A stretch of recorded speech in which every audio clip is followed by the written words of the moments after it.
భారతీయ జనతా పార్టీని తెలుగుదేశంతో కలపాలన్నటువంటిది ఒక వర్గ ప్లాన్.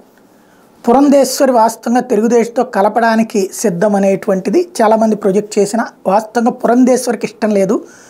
అధిష్టానం దగ్గరికి పురంధేశ్వరితో కాకుండా నడ్డాతో నేరుగా కాంటాక్ట్ కలిగిన కొంతమంది నాయకులు మాత్రమే పొత్తు వైపుకి తీసుకెళ్తున్నారు. అది తెలుగుదేశం నుండి వచ్చినటువంటి వాళ్ళు వాళ్ళ ద్వారా తెలుగుదేశం పార్టీ ప్రపోజల్ 5 ఎంపీ 7 ఎమ్మెల్యేలకి దానికే అధిష్టానాన్ని ఒప్పించే ప్రయత్నం చేస్తూ పురంధేశ్వరి మీద ఒత్తిడి తెస్తున్నారన్నటువంటి పాయింట్ కూడా వినబడుతుంది. ఇది ఎంతవరకు వాస్తవమో తెలియదు కానీ వినబడుతున్నటువంటి తాజా మాట. అయితే తెలుగుదేశం క్యాడర్కి భారతీయ జనతా పార్టీ క్యాడర్కి మధ్యన మాత్రం మాటల యుద్ధం లేదంటే కనుక పోరాటాలు నడుస్తూనే ఉన్నాయి. తాజాగా తెలుగుదేశం వాళ్ళు ప్రొజెక్ట్ చేసేది ఏంటంటే కర్ణాటకలో మీకు 36%, తెలంగాణలో 13%, కేరళలో 11%, తమిళనాడులో 2.6% ప్లస్ 4 ఎమ్మెల్యేలు.